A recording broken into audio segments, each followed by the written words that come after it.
Hello everyone, I am नवीन कुमार और यहाँ पर एक कंपनी है जो कि केमिकल सेक्टर के अंदर में काम करती है। केमिकल मैन्युफैक्चर करती है, साथ में दूसरी जगहों से खरीद के भी बेचती है। बेसिकली ज़्यादातर मैन्युफैक्चर करती है। तो कंपनी का नाम है टेक्निकेम ऑर्गेनिक्स। ये कंपनी स्टॉक मार्केट से पैसे उठाने का ट्राई कर रही है। 31 दिसंबर से 2 जनवरी के बीच में कंपनी का आईपीओ खुलने वाला है। 55 का कट ऑफ प्राइस सेट किया है। कंपनी टोटल 25 करोड़ रुपये उठाना चाह रही है। 2000 का इन्होंने लॉट साइज सेलेक्ट किया है आईपीओ से पैसे उठाने के लिए। तो यहाँ पर आपको 1,10,000 रुपये की जरूरत एटलीस्ट पड़ने वाली है। तो ये एसएमई से कैटेगरी आईपीओ है, छोटी कंपनी है आज के दिन। कंपनी की जो टोटल वैल्यू लगाई गई that is around 95 lakh rupees और 95 लाख लगा के लगभग 25 करोड़ रुपए उठा रही है। 95 करोड़ लगा के, 95 लाख नहीं, करोड़ लगा के। ना नेक्स्ट अगर देखते हैं कंपनी के जो प्रमोटर्स, उनके पास में 98% के आसपास शेयर होल्डिंग थी आईपीओ से पहले। मालिकाना हक था कंपनी में 72%। आफ्टर द आईपीओ मालिकाना हक रह जाएगा। That's kind of good. अब यहाँ पे कंपनी क्या करती है, जैसे हम लोग ऑलरेडी चर्चा कर चुके हैं, chemical, speciality chemicals, pigments, dyes, तो ये जितने भी केमिकल्स यूज होते हैं, जैसे वो हम लोग पेंटिंग करते हैं उसमें भी केमिकल यूज है। फार्मा सेक्टर के अंदर में एपीआईज जो ड्रग्स होते हैं वो केमिकल्स होते हैं अगेन, है ना। तो बहुत सारी हर चीज़ के अंदर में केमिकल यूज होते हैं, हर चीज़ के अंदर में। तो वो जो केमिकल्स बनाती है, तो वो पर्टिकुलर केमिकल जिनकी हम आगे चर्चा करने वाले हैं वो बनाती है ये कंपनी। और फिर वो अलग अलग सेक्टर के अंदर में जो भी डिमांड होती है उसके हिसाब से कंपनी मैन्युफैक्चर करते बेचती है दूसरी फैक्ट्रियों को, राइट। नेक्स्ट अगर देख लेते हैं कि कंपनी इन पैसों से जो इस आईपीओ के थ्रू उठा रही है उनका क्या करने वाली है, दैट इज कंपनी बोल के ये प्लांट नंबर 4 उसके अंदर में थोड़ा सा कैपिटल एक्सपेंडिचर करने वाले हैं, वहाँ पे मशीनरी वगैरह सेटअप करने वाले हैं। दूसरा, कंपनी के ऊपर में लोन है तो वो भी चुकाने की कोशिश करने वाले हैं। ये बेसिक रीजन इन्होंने बताए हैं। कंपनी के जो आज के दिन मेन कर्ताधर्ता उनका नाम है भारत जयंतीलाल पांड्या, दूसरे हैं पांड्या अनिल कुमार जयंतीलाल। तो इनके पास में कंपनी का मेनली कंट्रोल है before the IPO, after the IPO भी इन्हीं के पास में रहने वाला है। नेक्स्ट, कंपनी के ऊपर में कोई आज के दिन खास लिटिगेशंस नहीं है, कोई केस वगैरह नहीं है। यस, टैक्स रिलेटेड जरूर 4 केसेस चल रही है जिनमें 98 लाख रुपीज़ तक का नुकसान हो सकता है। नुकसान है जिन कि अगर ये केस हार जाते हैं तो इनको टैक्स पे करना पड़ेगा, अगर जीत जाते हैं तो नहीं करना पड़ेगा, सिंपल। 1996 की खुली हुई एक कंपनी है और इतनी पुरानी कंपनी होते हुए टैक्स कम ही है, टैक्स से जो केसेस हैं वो कम ही है वैसे देखा जाए तो।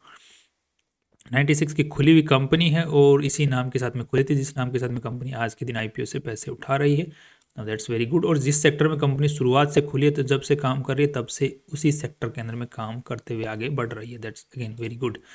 कंपनी के जो मेन कर्ताधर्ता हैं भारत जयंतीलाल पांड्या जी, इनका जिस जो इन्फॉर्मेशन है वो आप सामने देख सकते हैं। 63 ईयर्स की एज है। चेयरमैन एमडी आज इस कंपनी के हैं और सैलरीड लेवल के ऊपर में काम करते हैं, मालिक भी हैं, सैलरी भी लेते हैं। ये इनके और एक्सपीरियंस की इन्फॉर्मेशन यहाँ पर आपको दी हुई है। अच्छा खासा इनको एक्सपीरियंस है इस सेक्टर में। आज के दिन जो 60 लाख रुपए सैलरी इस कंपनी से उठाते हैं और 1% प्रॉफिट का भी उठाते हैं और बाकी और भी बहुत सारी सुविधाएं लेते हैं कंपनी से। अपनी कंपनी है, जितना मर्जी लिख लो, राइट, कि मैं ये सुविधाएं लूँगा, ठीक है। नेक्स्ट अगर आप देख लेते हैं कि कंपनी के जो केमिकल जो कंपनी बेचती है उसका 83% कंपनी खुद ही मैन्युफैक्चर करती है और बाकी 16% कस्टम मैन्युफैक्चरिंग होती है। दैट मीन्स कि एक तो कंपनी बना बनाया कर रही है और दूसरा एक कस्टमर के हिसाब से बना रही है कि हमको ये पर्टिकुलर कॉन्ट्रैक्ट के हिसाब से चाहिए। तो कंपनी बेसिकली देखा जाए तो मैन्युफैक्चरिंग के सेक्टर में ही है, खरीद के बेचने वाले में ज़्यादा नहीं है। नेक्स्ट अगर कंपनी के जो प्रोडक्ट्स बिकते हैं वो फार्मा सेक्टर के अंदर 12%, पिछले साल देखा जाए तो 30% के आसपास फार्मा सेक्टर में गए हैं। दूसरे 23% ये जो डाइज वगैरह होती है, कलर वगैरह होता है, इनमें गई है। कपड़ों के कलर वगैरह होता है, इनमें गई है। स्पेशलिटी केमिकल्स के अंदर में 30%, फिर 11 केमिकल्स, कोटिंग में chemical intermediates. So basically company के जो मेन सेक्टर्स हैं वो फार्मा है, कलरिंग है और केमिकल्स हैं, पेंटिंग वगैरह, पेंट वगैरह हो गया, तो राइट। नेक्स्ट कंपनी की जो मेनली सेल आ रही है वो इंडिया के अंदर में गुजरात से सबसे ज़्यादा आती है, जैसे that is 57%। Last year I है 2024 के अंदर में, और अभी कुछ महीनों के अंदर में जो कंपनी की 63% गुजरात से ही आ रही है। बाकी दूसरे स्टेट्स के अंदर में महाराष्ट्र से दूसरे नंबर पर, बाकी दूसरे आगे हरियाणा में कुछ है, बाकी ज़्यादा नहीं है। इंडिया के अलावा कंपनी एक्सपोर्ट भी करती है अपना माल, तो वहाँ से चाइना कंपनी के लिए काफ़ी बड़ा मार्केट है और वो मार्केट बढ़ता ही जा रहा है every year. That's again very good. China से हम लोग सोचते हैं कि कंपनी चाइना हमें लूटता है, कचरा बेच बेच के, यहाँ तो हमारी कंपनी भाई वहाँ पे बेच रही है, कचरा नहीं बेच रही है, हमारी कंपनी अच्छा माल बेच रही है। That's very good. कंपनी के जो मैक्सिमम जो सेलिंग होती है, सारी की सारी सेलिंग जो भी होती है वो B2B होती है, B2C B2G नहीं होती है। दैट मीन्स की कंपनी टू कंपनी सेलेगी, बिकॉज ये जो केमिकल्स कंपनी बेचती है, कस्टमर को बेच कर करेगी क्या? कोई कंपनी को बेचेगी, फिर वो कंपनी कुछ प्रोडक्ट बनाएगी, फिर आगे बेचेगी। तो B2B सेल ही यहाँ पर होती है। ये कंपनी की फैक्ट्री के कुछ आपके सामने फोटोज़ हैं जिनको आप देख सकते हैं। जैसे अब यहाँ पे अगर हम लोग कंपनी के पास में कितनी कैपेसिटी के ऊपर में काम कर रही है, दैट इज़ अराउंड 53% कैपेसिटी के ऊपर में 2023 में काम करी थी। अभी 2023-24 के अंदर में अगेन 53% कैपेसिटी के ऊपर में काम कर रही है। प्लांट 1 76% पे, प्लांट 2 एंड प्लांट 3 61% कैपेसिटी के ऊपर में। अभी कंपनी बोल रही है कि हमारी जो प्रोडक्शन कैपेसिटी है वो बढ़ रही है, तो मतलब यूटिलाइजेशन बढ़ रहा है, तो हमें प्लांट नंबर 4 में अंदर में इन्वेस्टमेंट करना है। तो अभी इतनी कुछ खास ज़रूरत नहीं है, बट अगेन डिपेंड करता है।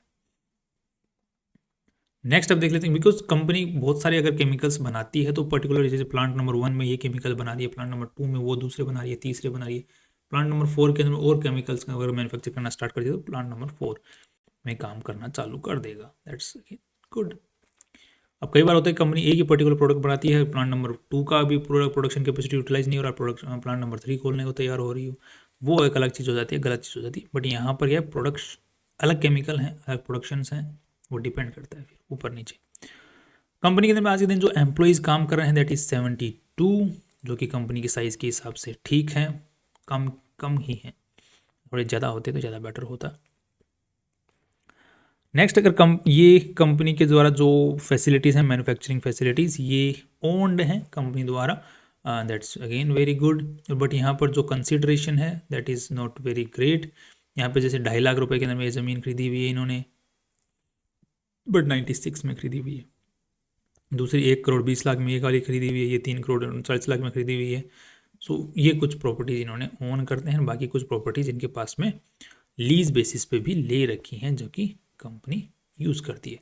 पर्टिकुलर जो नेम है टेक्निकेम, ये अभी तक रजिस्टर्ड नहीं है। अप्लाई कर रखा है बट अभी तक रजिस्टर्ड नहीं हुआ है। अभी जस्ट IPO से पहले मुझे लग रहा है अप्लाई किया है इन्होंने। पहले तो होश आता ही नहीं है कि हमें नाम भी रजिस्टर करवाना है, नहीं। अब देख लेते हैं कि कंपनी के बारे में थोड़ा सा हम लोग इन डेप्थ जो रेवेन्यू स्ट्रक्चर है उसको समझ लेते हैं। उससे पहले हम बैलेंस शीट को भी एक बार नज़र डाल लेते हैं कि कितना पैसा इस कंपनी में लगा रखा है, कंपनी ने कमा के और कितना लगा दिया है। उसकी अगर इन्फॉर्मेशन लेते हैं तो 57 करोड़ रुपीज़ इस कंपनी में आज के दिन लग चुके हैं, और 21 करोड़ रुपए जो हैं वो प्रमोटर्स के हैं, इन्वेस्टर्स के पैसे हैं। बाकी जितना भी पैसा इस कंपनी में लगा है दैट इज़ ऑफ उधारी का पैसा है, माल उधारी का है या फिर पैसा उधारी का है। अब ये पैसे कहाँ लगे हुए हैं, तो प्रॉपर्टी प्लांट एंड इक्विपमेंट में 30 करोड़ रुपए, 31 करोड़ मान लो, और बाद में 13 करोड़ रुपए कंपनी के ट्रेड रिसीवेबल में अटके हुए हैं। दैट मीन्स माल बिक चुका है, पैसा अभी तक आया नहीं है। और यहाँ पर 7 करोड़ रुपए की इन्वेंट्री पड़ी है, और यहाँ पर लास्ट में कंपनी ने थोड़े से एडवांसेस वगैरह भी पे कर रखे हैं जो कि पिछले सालों के हिसाब से ठीक है। मतलब यहाँ पर कुछ ज़्यादा IPO ईयर में हाइप बनाने की कोशिश नहीं की हुई है ऐसा लग रहा है।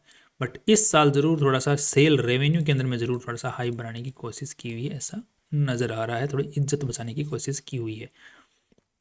नेक्स्ट अगर हम लोग कंपनी के रेवेन्यू स्ट्रक्चर को चेक करते हैं तो हर साल रेवेन्यूज़ में डिक्रीज आ रहा है। दैट मीन्स की कंपनी का माल कम बिक रहा है।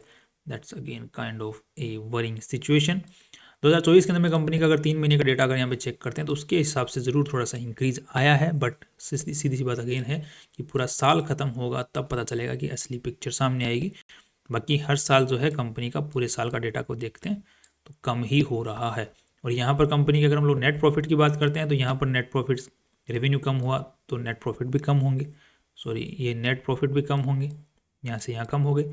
बट यहाँ पर नेट प्रॉफिट्स कैसे बढ़ गए, तो यहाँ पर अगेन थोड़ा सा 2024 के अंदर में कंपनी को IPO लेके आना था, इस वजह से कंपनी ने यहाँ पर कॉस्ट ऑफ गुड्स सोल्ड, जिसके अंदर में थोड़ा लग रहा है कि दिक्कत हुई है, क्योंकि साइकिल बैठ नहीं रही है ना, राइट। रेवेन्यू घट रहा है तो नेट प्रॉफिट भी घटने चाहिए, बट यहाँ पर नेट प्रॉफिट तो बहुत ज़्यादा ही बढ़ गए हैं। दूसरा फिर इस साल 3 महीने के डेटा के अकॉर्डिंग यहाँ पर भी नेट प्रॉफिट कुछ ज़्यादा ही बढ़ गए हैं। अब रेवेन्यू तो घट रहा है मेन चीज़ तो। अब नेक्स्ट देख लेते हैं कंपनी का कैश फ्लो स्टेटमेंट। तो कैश फ्लो स्टेटमेंट क्या बोलता है? तो cash flow statement is good. यहाँ पर this is positive, this is positive, this is positive and this is positive. अब देख लेते हैं कि ये पॉजिटिव सेंस में पॉजिटिव है कि नेगेटिव सेंस में पॉजिटिव है। तो यहाँ पर हमको देखने को मिल रहा है कि this is positive in the positive sense, not in the negative sense, क्योंकि अभी देखो इंटरेस्ट लग गया है 2 करोड़ रुपए के आसपास में पिछले साल। तो ये कंपनी बोल रही है कि हम लोन चुका देंगे काफ़ी अच्छा खासा, जिसके बाद में इंटरेस्ट बच जाएगा। That's again very good. Depreciation, company नया फैक्ट्री सेटअप करने वाली, तो ये तो बढ़ेगा फ्यूचर के अंदर में अगेन। और ट्रेड रिसीवेबल्स की अगर बात करते हैं तो ये अगेन इस बार नेगेटिव है, स्टिल उसके बावजूद भी कंपनी ने कैश फ्लो पॉजिटिव निकाली। That's again very good. So cash flow is good in positive sense, not in the negative sense. That's nice. अब देखते हैं कि कंपनी आगे फ्यूचर में किस तरीके से करती है, बट आई एम होपफुल कि ठीक ठाक कर लेगी, बिकॉज कैश फ्लो इस तरीके से डिमिनिशिंग मार्केट में पॉजिटिव निकाल पाना इज़ ए ग्रेट थिंग। अब थोड़ा सा हम देख लेते हैं एक बार कंपनी को कंपेयर करके जो इसी सेक्टर में काम करती हैं उनकी कंपनियों के साथ में, जैसे कि यहाँ पर है एमी ऑर्गेनिक्स एंड कौन सी दूसरी कंपनी है, Anupama Rasayan India, and last one is Chemcrux enterprises. तो पीपीबी रेशियो निकाल लेते हैं उसके लिए, राइट, तभी तो कंपेयर कर पाएंगे। तो यहाँ पे कंपनी का पी रेशियो कमाई के हिसाब से निकल के आता है। दैट इज़ हम लोग तीनों का एक मेल ले लेते हैं, एक मेल ले लेते हैं, तो उससे मतलब एक कंबाइंड नंबर ले लेते हैं जिससे कि हमें एक सही नंबर मिल जाए। तो हम लोग 4 करोड़ को लेके देख लेते हैं। 4 CR जो है इस साल भी जो कंपनी का रेवेन्यू बढ़ रहा है उसके हिसाब से समझ जा सकता है कि 4 करोड़ तक तो कमाई लेगी। तो 4 CR कंपनी ने खुद की वैल्यू लगाई है 95 करोड़, जिसके हिसाब से जो पीई रेशियो निकल के आता है दैट इज़ अराउंड 23। और यहाँ पर इसको कंपेयर करते हैं इसके साथ में, तो इसका है 98, इसका है 112 और इसका है 35। तो तीनों के मुकाबले कंपनी ने अच्छा कमाया है। अब इनको भी एक बार देख लेते हैं इनका रेवेन्यू घट रहा है कि बढ़ रहा है। तो इसका रेवेन्यू भी घटा है। एक और कंपनी को देख लेते हैं, अनुपमा रसायन, इसका भी रेवेन्यू घटा है, ओके, और क्वार्टरली बढ़ा है, क्वार्टरली भी डिक्रीज आया इसके अंदर। एमी ऑर्गेनिक्स, इसको भी एक बार चेक कर लेते हैं, इसका बढ़ा है। अब वो कई बार क्या होता है कि केमिकल टू केमिकल डिपेंड करता है, डिफ्रेंशिएट डिपेंडेंसी रहती है, राइट, कि कोई केमिकल की डिमांड बढ़ जाती है, कोई केमिकल की घट जाती है। सो ओवरऑल देखा जाए तो कंपनी ने अपनी वैल्यू जो कमाई के हिसाब से ठीक लगाई है। दूसरा पीबी रेशियो भी देख लेते हैं एक बार। नेटवर्थ इज 21 करोड़, 21 करोड़ 25 और ले रहे हैं, तो ये लगभग हो जाएगा, खर्चा वर्चा निकाल के 40 करोड़ रुपए मान लेते हैं, तो इसके हिसाब से वैल्यू निकल के आती है 2.3 के आसपास की। दैट इज़ अराउंड, अगर इसको हम लोग कंपेयर करते हैं, इसका है पीबी रेशियो 8 का, इसका है 3 का, एंड इसका है फाइनली इसका भी 3 का है। सो ओवरऑल वैल्यू कंपनी ने पीबी रेशियो के हिसाब से भी ठीक लगाई है, कमाई के हिसाब से भी ठीक लगाई है। So everything looking is great in this company. आज के हिसाब से वैल्यू ठीक है, बट रेवेन्यू का जो डिक्रीजिंग है उसके ऊपर में ध्यान देते हैं तो नेगेटिव है, और नेट प्रॉफिट्स के ऊपर में थोड़ा सा धांधली का नज़र आता है।